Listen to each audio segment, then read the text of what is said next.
Today we're going to show you how to remove a bottom bracket from your Brompton. So what is a bottom bracket? Well, this is a bottom bracket and he lives in here, and it enables your cranks to propel you forward. As you pedal, the bearings allow it to move and twist around. How do I know when my bottom bracket needs replacing? Well, it normally either starts making a noise, a horrible squeaking noise, or there starts to be play. And this is all because the ball bearings inside the bottom bracket are starting to wear. So it could just feel clunky. If you're not certain that your bottom bracket needs replacing, just pop into your local bike shop. They will tell you if it needs to be done. The bearings in this type of bottom bracket are not replaceable.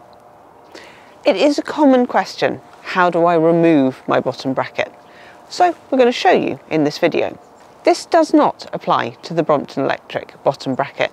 That needs to be done by a Brompton Electric dealer because it's got a torque sensor in it that connects to the motor or the brain of your bicycle. So which tools will I need? Well, it depends on which bottom bracket you have. We're going to try and show you. The Brompton bottom brackets are called square taper because they are square and they taper. In 2013, Brompton changed the crankset to a spider crankset, like this one on my newer Brompton. Along with that, they changed the bottom bracket to a JIS bottom bracket, Japanese International Standards. On the old Brompton, it uses an ISO bottom bracket along with the fixed cranksets. First, we're going to show you how to remove the bottom bracket from our older Brompton. The first tool I need is a screwdriver to remove this little black cover that's protecting the end of the bottom bracket. To help you remove it, there is a little notch. So you can just pop the screwdriver in and take the cover off. And now you can see the bolt that's holding on the crank. Interestingly, it also identifies the manufacturer, FAG. To remove the bolt, we're going to use a CCW5. It's a really cool tool because it has a socket for the old cranks and an 8mm Allen key, which is perfect for the new ones. They undo lefty-loosey, so as normal. They will be tight because they get lots of dirt and grime in the bottom bracket.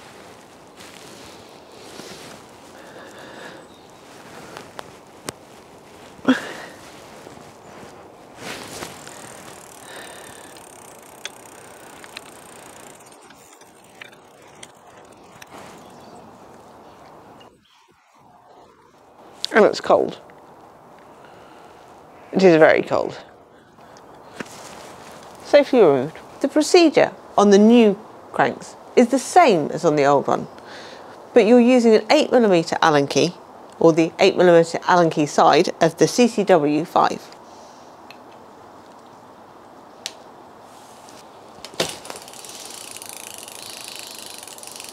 That wasn't too bad. The next step is to remove the crank from the bottom bracket. But it's not that easy. It's had years, presumably, of turning around and getting dirty. So we're trying to show you outside of the bicycle. You can see the bottom bracket inside of the crank.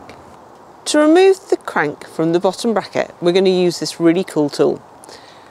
First of all, we're going to screw the outside all the way down till it's the same length as the inside bit. Then we're going to screw it into the crank. When we do this on the bicycle, we will really screw it in because we want it to be very tight and not strip the threads of your crank. So we use a spanner. Once it's really screwed in, we're going to turn it round so that the inside pushes against the bottom bracket. And you can see that the bottom bracket is being pushed away, or the crank is being pushed away from the bottom bracket. Now I'm going to try it on the real one. I think it's going to be a little bit harder. We're going to really screw the CCP22 in because you don't want to screw up your cranks. I'm going to tighten the outer to make sure that the tool is screwed in. Now I can't tighten it any further by hand. Now I'm going to tighten it using an adjustable spanner.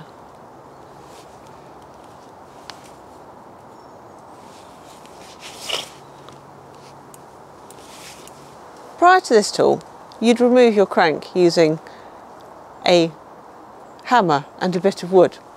Things have moved on and tolerances have got better, so we need a tool. So we're going to use this one. Now we're going to gently push the inside of the tool out. It's easy to begin with and it spins around really, really easily. But it's going to get harder just about now. As I said, there's probably years of dirt and grime which is making it really hard. It's easier to push rather than pull.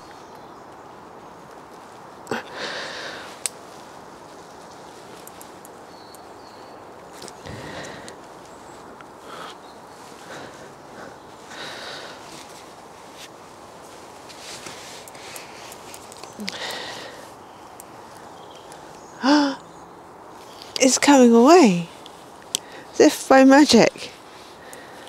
It's like the tool really works. I understand that the cranks are softer on the new crank sets, so it's really important to make sure that the tool is well screwed in so we don't strip it. I'm just going to grab my spanner.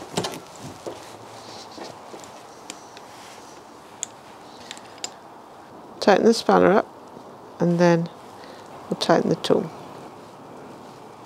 To begin with, it's really easy to screw in.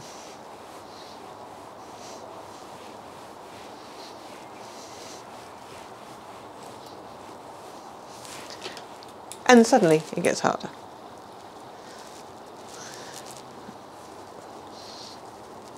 I am reliably informed that a top tip is to use an old seat post to provide more leverage. Top tip number 2 is to use a mother load. Pop it round the crank, then round your bicycle frame,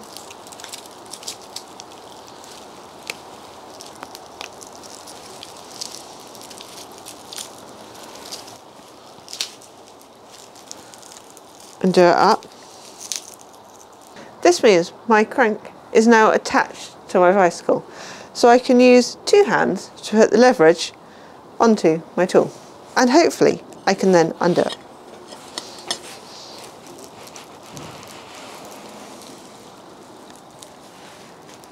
It's like magic. And now we've finished with our magic trick, we're going to carry on undoing it. And now you can see the crank has come away, or coming away, from the bottom bracket.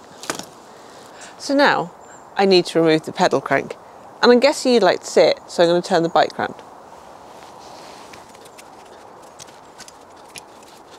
So we're going to do the same thing on the other side. So once again we're going to remove the black cover and the crank bolt.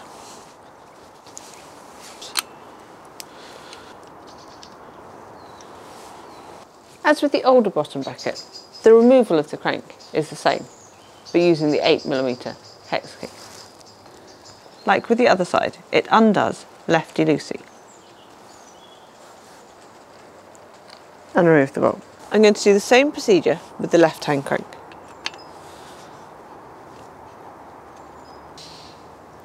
It doesn't go in so easily because the threads feel like they've been shredded slightly. So we're going to make sure it's really screwed in, otherwise it's going to really screw it up. And then we'll do it up with our spanner. And now we'll start with a nice easy bit to begin with.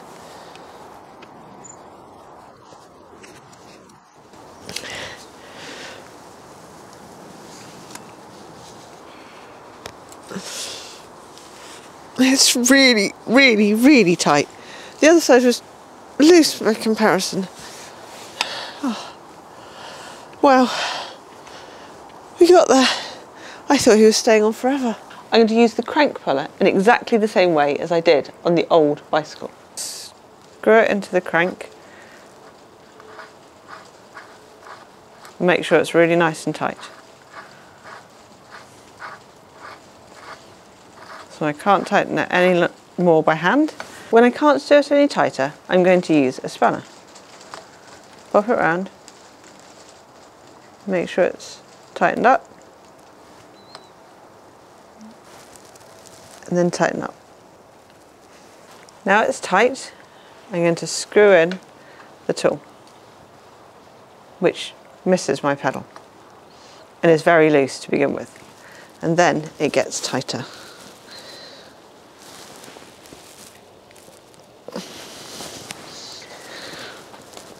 Once again, I'm going to have to resort to my Velcro strap.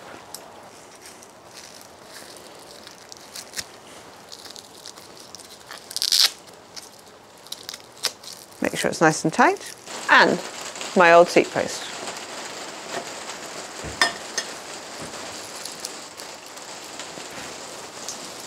After a small battle with my seat post, I can now undo it, and hopefully you can see it pushing the crank away from the bottom bracket, and as if by magic it's come off. I'm going to remove the drive side of the bottom bracket first, so I need to turn my bicycle around again. For the next step, we're going to remove the bottom bracket. You can see it has 6 notches. For this, we'll need a BBT4 because it fits nicely into the notches to help us remove it. To loosen our bottom bracket, we're going to turn it the way you'd normally tighten it. Righty-tighty.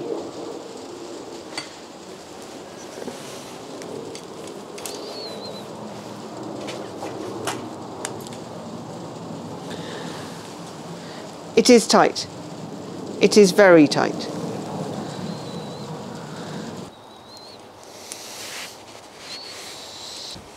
Now it's just about loose enough to do it by hand. Sorry gloves, you're going to be getting a bit grubby. And here is our bottom bracket. As you can see, this bottom bracket uses a different tool from the other one, a BBT 22. It's an ISIS standard. Here is our BBT 22. It just pops in, and you can use a socket set. Apart from we're going to use an adjustable spanner.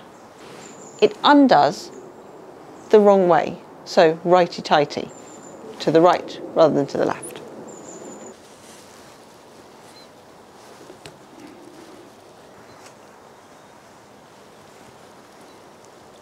One thing that we do see is that people try and undo them the wrong way, and then they damage the bottom bracket and use mole grips, so make it the wrong shape. It's plastic, so it's really easy to damage when you're trying to take it off. So just be careful, and if you're struggling, go to your local bike shop. They'll prefer it when it's not a mashed bottom bracket. Nearly there. Promise. Come on. And there he is. One lovely looking bottom bracket, albeit though a little dirty. This is the original bottom bracket on my Brompton, and I don't know how to describe it in a video, but maybe crunchy would be the best way to describe it. It's a little crunchy. So here we have the bottom bracket that we've just taken out of our old bicycle, the ISO bottom bracket, and we have a new JS bottom bracket. And you can really see the difference between the ends. I'm hoping you can see that. You can see that the JS has a notch out of the ends. And now we're going to turn the bicycle around to do the non-drive side of the bottom bracket. This is the non-drive side, so that's lefty-loosey to undo it.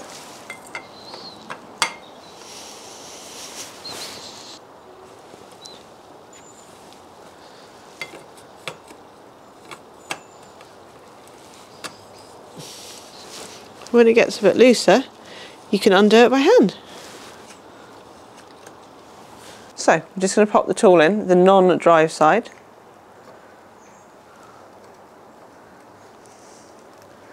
Then we'll pop the spanner on. This undoes lefty-loosey, so the way you think it should go. As it's loose enough, I'll just take the spanner away and do it with my hands.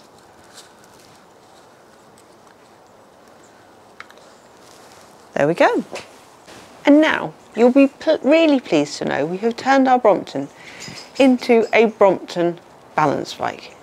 We're going to take it out to give it a little test ride. Enjoy your scoot and join us soon to see how you put a bottom bracket back in. Whee! If you like this video on the bottom bracket removal, we would really like it if you gave us a big thumbs up. If you want to see how to install your bottom bracket, keep watching. We'll do another video on installing it. And maybe subscribe, then you get a notification. The first tool I need is a screwdriver to remove the little black cover that goes over the crankset. It's not the crankset, it's over the bottom bracket. How can I f that up? Most of them fell off, so you might find it's not on there anyway.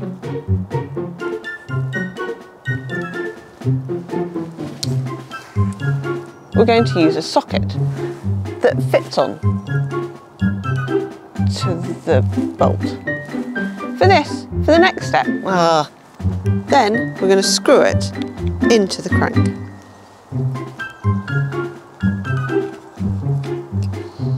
Then, it's really hard. Honestly, I've got all my weight behind me and it's just not budging yet. And now, we're going to give it a really good clean on the next video. Maybe today I've eaten my spinach. Where's another load? And you need to have about 15 hands. The problem I have now is that I don't have enough legs to stand on the stand.